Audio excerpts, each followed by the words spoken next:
She lay on the hospital bed, pale and fragile, every breath a silent battle for survival. The woman he once loved, the one he pushed away with cold words, was now fighting for her life. The millionaire CEO stood frozen at the doorway, his chest heavy with regret. He had everything: power, money, respect, but in that moment, none of it mattered, because when her eyes slowly opened, he saw a reflection he could never ignore. A pair of innocent eyes, wide and frightened, stared back at him, eyes that mirrored his own. A child, her child, stood beside the bed, clutching her hand tightly. His world shattered. Was this boy his son? And if so, was it already too late to claim the family he once abandoned? The hospital corridors smelled of antiseptic and despair. For Richard Hayes, the man the business world revered as the ruthless millionaire CEO, this was unfamiliar territory. His life was always about towering glass buildings, endless board meetings, and contracts signed in bloodless negotiations. He had no time for weaknesses, no room for distractions. But tonight, fate dragged him here. He had received a call he never expected. She's in the hospital. She, the only woman who ever mattered, the woman he had loved and lost, the woman whose tears he had ignored when she begged him to stay, the woman he convinced himself he could live without. As he walked down the hall, his polished shoes echoed like a guilty confession. Every step felt heavier, as if the walls were reminding him of his past mistakes. When he reached the door, he hesitated. For a man who commanded empires, his hand shook as it touched the handle. Inside, the world shifted. She lay on the bed, pale and fragile, tubes connected to her like chains of survival. The vibrant woman he remembered was gone, replaced by someone who looked too fragile to withstand the storm of life.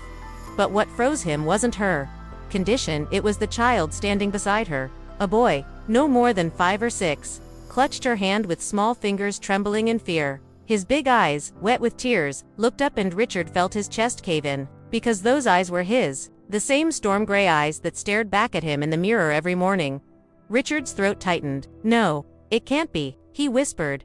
The boy blinked, studying him with innocence and curiosity, and then whispered the word that cut Richard's soul in two: "Daddy." Richard staggered back, his mind spinning. A child, his child. He thought back to the night he walked away. She had cried, told him she was late, that her body was changing, that life was forming. But his pride, his fear, his ambition had deafened him. He told her she was lying, desperate to tie him down. He turned his back on her, and never looked back until now, and here he was, staring at the living proof of his denial. Richard's chest heaved as he stood frozen by the hospital door. The boy's voice echoed in his head: "Daddy." A single word, so small yet so powerful, ripping apart the walls he had spent years building around himself. His instinct was to deny it, to say it was impossible, but as he looked into the child's storm-gray eyes, he knew the truth. There was no denying blood. That boy was his. Richard's knees almost gave way, but he forced himself forward. Each step toward the bed felt like walking through fire. His heart hammered louder with every second, his mouth dry as desert sand. He wanted to speak, to say something, anything, but words abandoned him. The woman on the bed stirred, slowly, painfully, her eyes fluttered open. For a moment, they were dazed, unfocused, but when they landed on Richard, they widened in shock and disbelief. "Richard." Her voice was weak, cracked by exhaustion, but it carried the weight of years. He swallowed hard. I came as soon as I heard." A bitter smile curved her pale lips. "Strange. You never came when I needed you most." The words cut deeper than any knife. He had built empires, destroyed rivals, conquered industries, but here before her he was powerless. His greatest failure wasn't in business. It was in love. The boy clutched her hand tighter, glaring at Richard with protective fierceness that no child should ever have to wear. "Don't hurt Mommy," he said softly, his voice trembling but brave. Richard's throat closed. "Mommy," that one word stabbed him with guilt. He had walked away from not just a woman, but from the life inside her, from this boy who had grown up without a father. He knelt slowly, lowering himself to the boy's height. His expensive suit wrinkled, but for the first time in his life, appearances meant nothing. He searched the boy's face, the curve of his nose, the shape of his lips, and every detail was a mirror of his own. "What's your name?" Richard asked, his voice breaking. The boy hesitated, then whispered, "Ethan." Ethan, his son, his denied son. Richard's eyes burned. He had always believed tears were weakness, but in that moment, weakness consumed him. "Ethan," he repeated softly, as if tasting the name would make it real. I'm your father." The boy's eyes filled with confusion. He looked at his mother, silently asking if it was true. She closed her eyes, tears slipping down her cheeks. "Yes, Ethan," she whispered. "This is your father?" Richard wanted to reach out, to embrace the child, to apologize for every second he wasn't there. But Ethan pulled back slightly, uncertainty flashing across his small face. Years of absence couldn't be erased in one night. Trust had to be earned, and Richard knew he hadn't earned a single piece of it. His gaze shifted back to her. "Why didn't you tell me? Why didn't you fight harder?" She laughed bitterly, the sound weak and hollow. "Fight harder? Richard, I begged you. I told you I was carrying your child. You looked at me as if I was nothing but a burden. Do you know what it's like to go through pregnancy alone? To face every fear, every sleepless night, knowing the man you loved turned his back?" He winced. Shame gnawed at him, dragging up memories he had buried beneath layers of ambition. He remembered her tearful eyes, her trembling voice, her desperate words, but he had dismissed them all, too blinded by the hunger for power. "I was wrong," he whispered, his voice raw. "God, I was so wrong."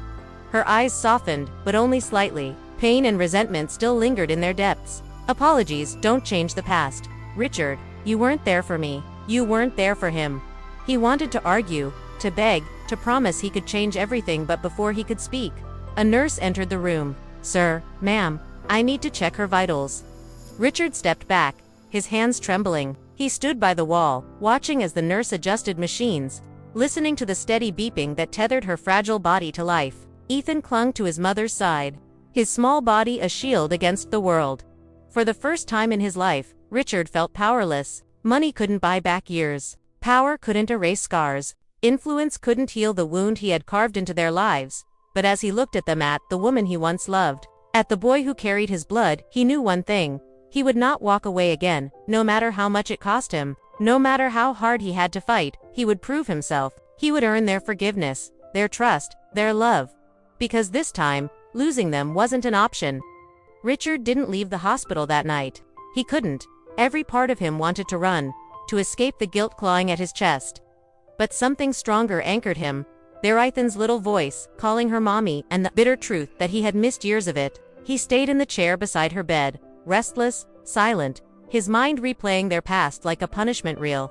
He remembered their late nights in the small apartment before his success, how she believed in him when no one else did. He remembered the way her laughter used to light up his darkest days. And then he remembered the moment he let it all slip away, the night she said she was pregnant, and he walked out the door. She had trusted him with her heart, her future, their child, and he crushed it all. The steady beeping of the monitor filled the silence. Ethan had fallen asleep with his head resting on his mother's arm. His small chest rose and fell in rhythm, his lashes still wet from tears. Richard couldn't stop staring at him. Every detail was a reflection of himself, the same gray eyes, the sharp jawline, even the way his brows furrowed in sleep. How could he ever have doubted her? The woman stirred weakly. Her lips parted, and her voice came out like a broken whisper. "Why are you still here?" Richard leaned forward, his elbows resting on his knees. "Because I should have never left in the first place." Her eyes met his, filled with exhaustion but also with years of unspoken pain. "You had everything.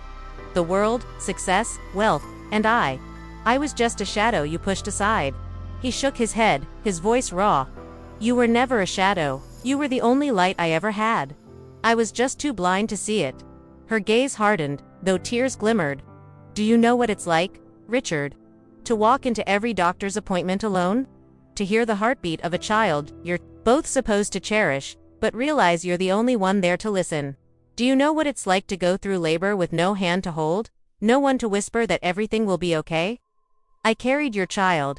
I gave him life, and you weren't there." Richard's chest cracked under the weight of her words. His vision blurred as guilt burned behind his eyes.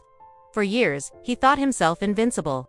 But here, he was nothing more than a man who had failed the only people who truly mattered. "I can't undo the past," he whispered, "but please, let me try to fix the future. Let me be his father. Let me be by your side." Her eyes softened just a fraction. She looked at Ethan, sleeping peacefully, then back at Richard. "He doesn't know you. He's learned to live without you. How can you expect him to suddenly trust a stranger who hurt his mother?" Richard clenched his fists. "Because I'll earn it. I'll show him every day that I'm not walking away again. If it takes a lifetime, I'll spend it proving to both of you that I'm not the man who left." For a moment, silence stretched between them. Then Ethan stirred, his small voice cutting through the tension. "Mommy," he murmured, half asleep. She soothed him gently. "It's okay, sweetheart, go back to sleep." But Ethan's gaze shifted to Richard, his tiny brows furrowing. "Is he really my daddy?" The room fell still. Richard's heart hammered in his chest. He wanted to say yes, to claim him, but his throat closed with emotion. Before he could speak, she whispered softly, "Yes, Ethan, he's your father." The boy studied Richard for a long moment. Then, slowly, cautiously, he whispered, "Will you stay this time?" The question shattered Richard's composure. His knees hit the floor beside the bed, his hand trembling as he reached for Ethan's. "Yes," he vowed, his voice breaking. "I'll never leave you again. Not you, not your mom. You're my family. My only family." Ethan's small fingers wrapped around his, fragile but firm. And for the first time, Richard felt something he hadn't in years: hope. Tears rolled down her cheeks as she watched them. She wanted to resist, to protect herself from more heartbreak. But the sight of her son finally holding his father's hand made her chest ache in a different way. Maybe, just maybe, he meant it this time. The days passed slowly. Richard remained by their side, refusing to leave even when his empire demanded his presence. Board members called, deals fell through. Newspapers speculated about his absence, but for the first time in his life, Richard didn't care. His empire could burn, but he would not miss another second of Ethan's life. He learned the small things. That Ethan liked his sandwiches cut diagonally, not straight. That he hated thunder but loved dinosaurs. That he drew pictures of families, always with a blank space where a father should have been. Richard swore to fill that space with every ounce of love he had. For her, he tried harder than ever before. He stayed through her checkups, held her hand when the pain returned, whispered apologies late into the night. Slowly, the walls around her heart began to crack. One evening, weeks later, she found him sitting by Ethan's bed as the boy slept. Richard's head was bowed, his hand gently brushing his son's hair. His voice, low and broken, carried across the room. "I don't deserve you, either of you, but I swear, I'll spend every day proving that I do." Her throat tightened. For the first time, she believed him, and when Richard finally turned to her, his storm gray eyes glistening, she knew this was no longer the ruthless CEO the world feared. This was a man stripped bare, desperate for redemption. She reached for his hand, and though hesitant, she let her fingers intertwine with his. "Don't break him," she whispered. Richard's grip tightened. "I won't, I promise." And for the first time since their world fell apart, they dared to hope for a future together this time. As a family, life sometimes gives us second chances, but only the bravest hearts take them. Richard was once a man blinded by ambition, ready to sacrifice love for success. But fate had other plans. It brought him face to face with the child he once denied, and the woman whose tears he ignored.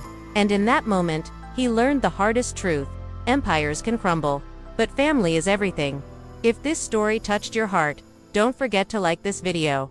Share it with someone who believes in love and forgiveness, and subscribe to our channel so you never miss stories that remind us of the power of second chances. Tell us in the comments, do you believe people can truly change, or are second chances too late?